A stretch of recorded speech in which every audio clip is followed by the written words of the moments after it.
So you want to get solar PV, but your house roof is just a nightmare. Maybe there's no space, maybe it's a listed building, or maybe you just don't like the idea of having solar panels on your main house. Or maybe there's a get out of jail free card. In this video, we're going to show you exactly how you can power your house from solar panels on your garage, barn, stables, or garden office. So make sure you like and subscribe, and let's get into it. So we're here at this house where our customer wanted solar, but the main house roof just isn't suitable. The roof is made up of lots of small sections facing in different directions, and there's no one big open section that's suitable for fitting solar panels. Technically, you could install solar panels on the main house roof, but it would be prohibitively expensive because of the really complicated nature of the installation. A panel here, a panel there, you wouldn't be able to fit many panels on, and so it just really wouldn't be worth the hassle and cost. So does that mean that this customer can't have solar panels installed at all? Well, fortunately not, because if you zoom out, you can see that next to this house we have a lovely big garage with a nice simple open roof, east-west facing, which is perfect for solar. And this isn't asbestos, is it? Yeah. It's not asbestos. We can't really go any higher than that one. No. So then when you go 114 down, it means that the bottom one's about there. Put our hand up a wee bit more. Go up a bit. Oh, just there, perfect. Last job, didn't it? I put my hand up through the felt, and then Lee's hand was there. All right, so what we've done is we've just taken off a couple of tiles up here, poked through a bit of oval tube just under the felt, and then we've pulled out our positive and our negative so we can get the MC4 connectors put on these ready, and then once the roofers come tomorrow and put all the hooks and rail on, these are ready, panels can go on. We've got optimizers on this, so you're only going to get 1 volt per panel back to the other end of these, but you never know, if the DC isolator turns up today, we can get that mounted and put these ends away safe as well. Just a load of prep today. But the question is, how can you power your house from your garage? Let's get technical. The main supply to the property comes in here. This consists of a main supply cable, which is down here, and it comes into this main service head.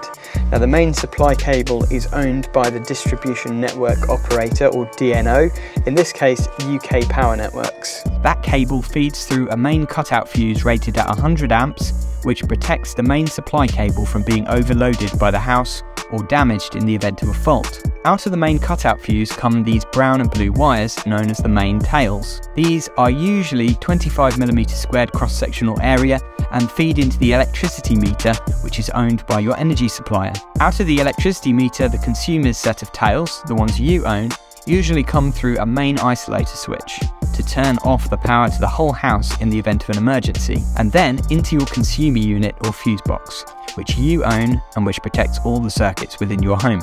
The main consumer unit in the house feeds all the house circuits. But what about the garage? In some cases, a garage won't have any power running to it at all. In other cases, like this one, a small supply is already running to the garage. It usually connects either directly to the main house consumer unit, or it's run off a socket in the house, or it's run off its own dedicated switch fuse somewhere at the house end. So what have we done here? In this case, we've run a 16mm squared 3-core steel wire armoured cable from a new switch fuse here at the house running to the garage with its own new renewables consumer unit. This is an 80 amp switch fuse, which basically just means it's got a double pole main switch and a cartridge fuse in here. This 80 amp cartridge fuse protects the 16mm cable that is running over to the garage. So this device gives us all the protection we need, and we've tapped off the main tails in the main meter box, but because there wasn't enough space in that main meter box to fit an additional switch fuse, we've mounted this additional surface mounted meter box next to the main meter box to house everything neatly and make it accessible for maintenance. We've tidied up the wiring for the main house too, as the existing house consumer unit was poorly installed, fed from a single pole circuit breaker in the meter box rather than a proper switch fuse, which provides double pole protection. That is, it isolates both the line and the neutral conductors, which is a requirement for safety. This old SY cable goes to the main house consumer unit, but it was just fed into an MCB here. I'll show you a picture of that here on screen, we've replaced that, and now it's all safe and compliant. This armoured cable runs along around the outside of the house to a certain point in the corner of the property where it goes into a duct. The customer very kindly dug a beautifully neat trench, and we've installed a 63mm duct from the house all the way across to the garage and run the cable straight in to the garage and across to the new renewables consumer unit. I will take that torch actually. I just don't know if my bunda can fit up there. Oh, there's no way I'm getting up here. Who am I kidding? Getting in's no problem. Are you serious? Getting out. Oh, it's crowning. Luke, do you want me to just poke rods from the other side? Yeah, probably be easier. Yeah? I don't think I'm really going to fit up here. Righto, let me get some rods. I can't get up. You push?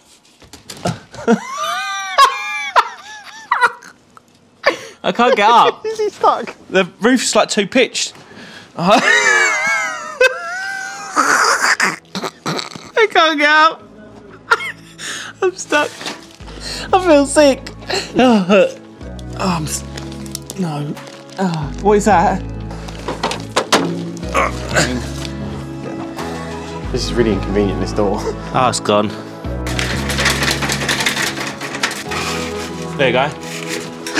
Quick, cut the cord.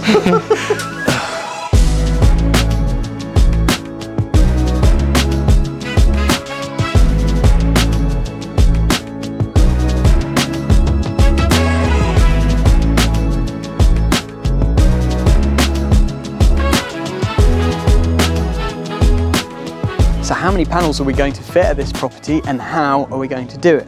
Well, we've got 18 panels going in, 9 on this side of the roof and 9 on the other side of the roof. There's going to be a row of 6 panels in portrait along the bottom, and then a row of 3 panels in landscape along the top. The reason for that is that in landscape we can just fit them in. We couldn't fit 2 rows of portrait on top of each other, so we're trying to maximise the amount of panels that we can get on each side of the roof. The panels will be mounted on roof clamps which screw into the roof joists to create a solid fixing and to evenly distribute the weight.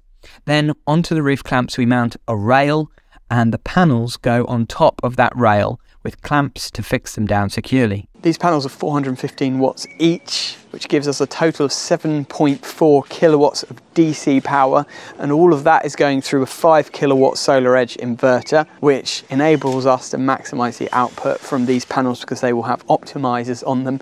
We do have some shading from the tree behind us, and also the fact that it's an east-west facing array means that each side of the roof will have direct sunlight at a slightly different time of day.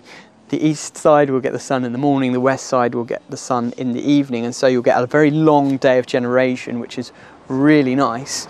But it means that because they're different orientations, optimization helps us get the maximum out of the system. Inside the garage here we mount the solar inverter, which takes the DC power from the panels and turns it into usable AC power, which can be used by the house. We're also going to be installing a battery here which will store any excess solar that's generated during the day while the sun is shining, and then enable the customer to use that excess power that's stored in the battery to run their house overnight. In this case we're fitting an electric vehicle charging point too. The Zappi car charger can be used to divert excess solar energy to charge the car up and make best use of that solar power.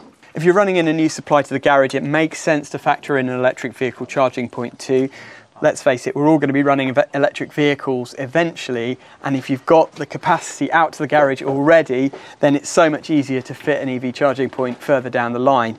Now the great thing about this is because we're installing solar and battery storage, we've got a 0% VAT charge on this whole installation. It's VAT exempt basically, so we can also throw the Zappi installation in at the same time with 0% VAT. So it's worth doing it all in one go, even though the customer hasn't got an electric vehicle yet.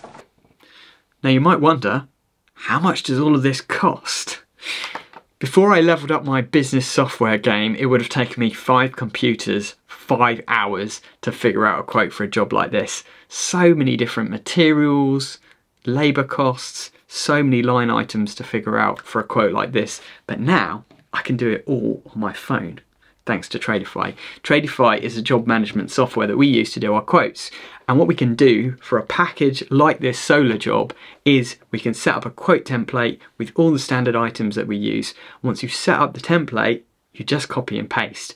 increase or decrease the items that you're particularly wanting to use, and then send out a quote within minutes. It really has been a game changer for my business to help me to quote for these solar jobs and other more complicated jobs that we tend to focus on now. And if you're a tradesperson who wants to level up your software game too, you can get 50% off Tradify for your first 3 months using our special code. There's a link below. So I think if we can have, ideally, if we can get these ones so that they're square off the corner, centered with the bottom, same distance from the end, same distance from the bottom, then the top 3 landscape would just be center and plonked on top of here. So we're day 2 on this project. Beautiful sunny day today, early in the morning. We're getting started putting in the roof hooks and rails ready to mount the panels to on both sides, this side and the other side. Roofers are here and we're going to crack on.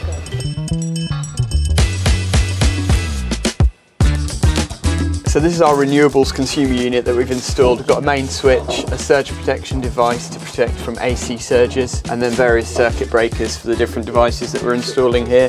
So this will have a circuit breaker for it. The circuit breaker will feed into this AC isolator, then into this generation meter, which will measure how much power the system's generated, and then into the inverter here.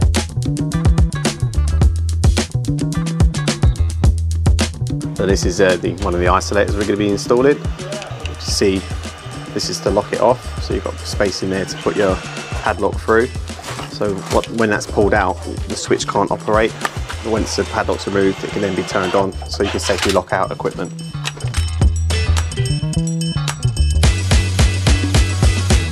Who can say where the road goes?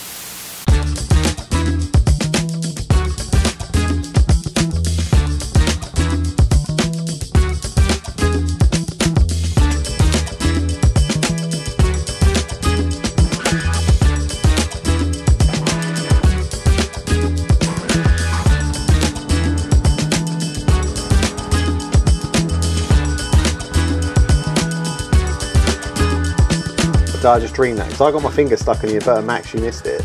No?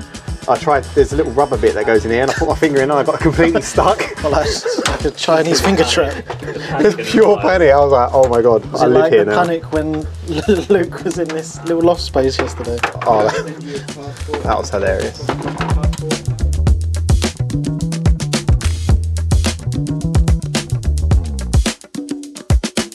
So this is where we'd got up to as we moved into day 3 of the project. Most of the roof works had been completed, with just the last few hooks and clamps being installed by our roofing team. Down in the garage, Ruben and John had got most of the electrical equipment on the wall and dressed in nicely, so the next step was getting the optimizers installed.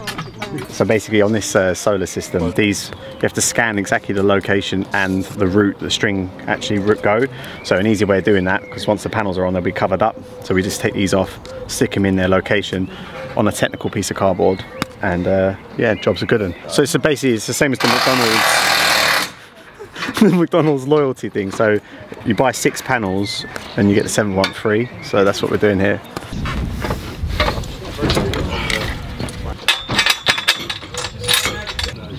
And then this, and then that goes up. what, this goes up to there? Yeah, well, that's going to go up. Should I stay up on the high ground? We weren't all created equal.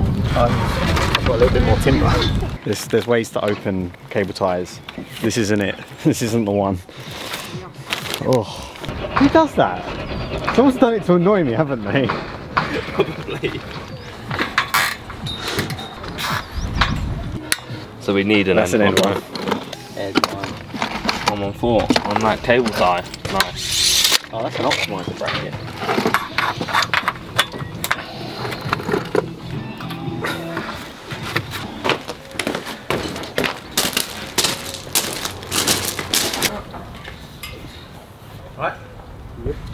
Right, so wait, which one's this going into? That one. That one. We take an edge each, lay it down, and I'll pick up a side.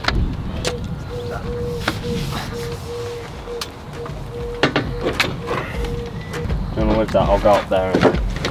Okay. You good? Yep. You're not good.